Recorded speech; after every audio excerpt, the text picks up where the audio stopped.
Hey everyone, welcome back to the ranch. In this video we're going to look at different gopher baits. Two different actions. One is using a strychnine poisoning, the other is another chemical. They work differently. We're going to talk about that, cover it.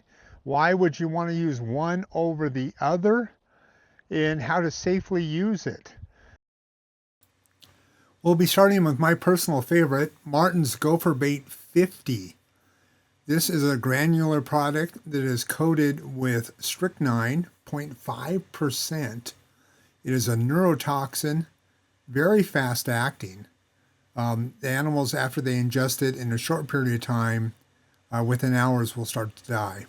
Now, here's the problem with it. There's no antidote. So, bykill is a possibility. Fast acting is great because they die underground, they stay underground.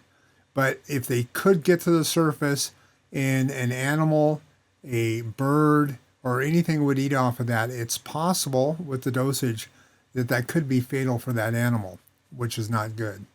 So think about that, especially handling this stuff. You don't want to spill it on the ground and leave it there. You got to clean it up.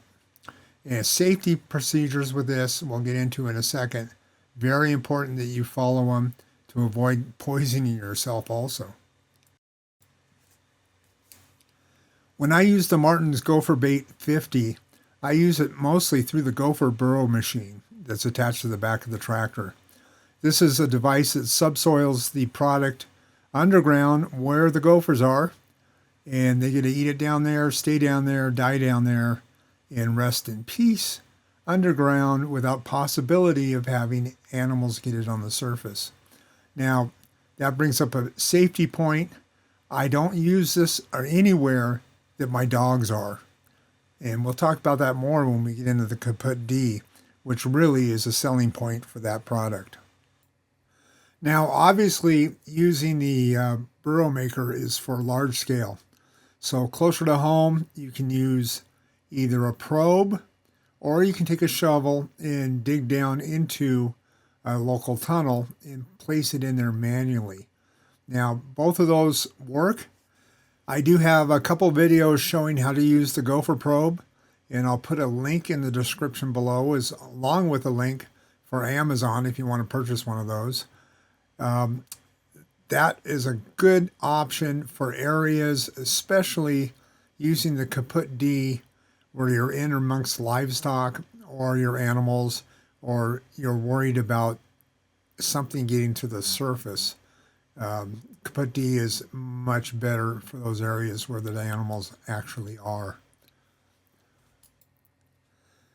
Next, we're going to talk about safety and legal concerns of using both Martin's Gopher Bait 50 and Kaput D. I want you to think, when you're not using this stuff, it needs to be stored securely under lock and key. Never place this stuff on the ground and try to use it for purposes other than what it's designed for. Always wear some sort of hand protection, gloves, either a chemical resistant or the temporary one-use nitrile gloves. That's what I use. Also, on that note, make sure you dispose of those gloves correctly after you're done using them. If you want to use eye protection or a mask even, go ahead, do it. The better secure and safe you are, the less chance of ever having a problem. When you're done with your equipment, clean it properly. Get rid of all the solids, give it a good rinse, soap rinse, with water, clean water, and that is going to be the way to keep animals or other people from getting a hold of this stuff when it's not in proper use. Another legal concern is purchasing these products, and whether in your municipality or locality they are allowed. You may need certification. Our state of Washington here has certification required for the Martin's Gopher Bait 50, but the Kaput D is not required. You can buy that over the counter, so to speak, at your local hardware store or feed store. If you're finding value in this video, please like, subscribe, share it with a friend. Thank you. Let's go ahead and jump directly into the Kaput D. And this will be quicker as we get through. Most of the stuff's already been covered. I'll just bring up the highlights for the Kaput D. Here we go. Kaput D comes in two versions. One is designed to be ran through the Gopher burrow machines. The other is designed for being used either placed manually after digging into a burrow or running it through a probe, such as the yard Butler.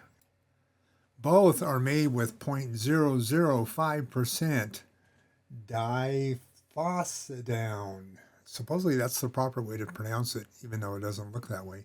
Diphosphodone.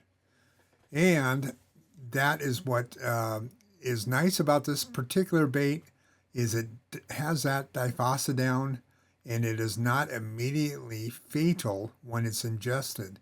Unlike the strychnine in the Martins, is that it is reversible. If you see signs of poisoning in a pet or animal, it can be reversed with vitamin K1 and fully recover. Now that's a big plus for areas that have pets and animals that you do not want to have harmed, any chance of having harm. If it should happen, at least you have a way to back it up and reverse the process. Finally, we have to consider the expense per acre.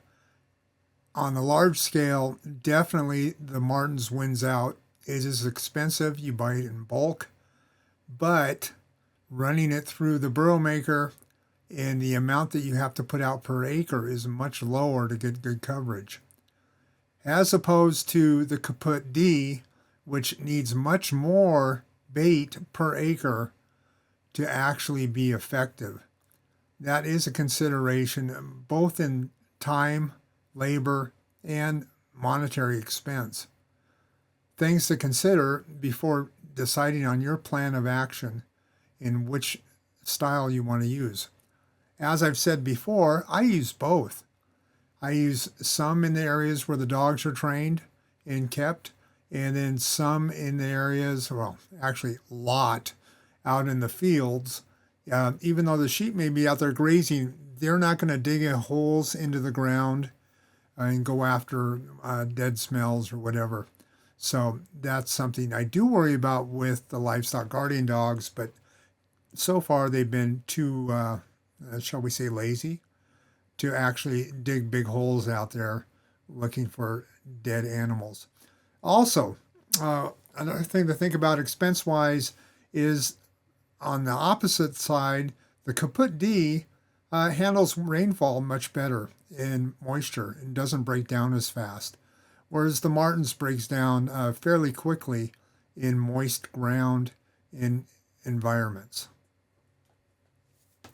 Hey, I hope you've enjoyed this video. I know it's dry and maybe a little bit boring, but it is important and good to have that information out there.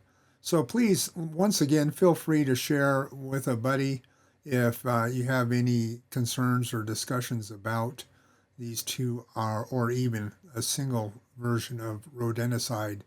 So with that, hey, we'll wrap it up. Everyone, take care, stay safe, stay healthy. See you in the next video.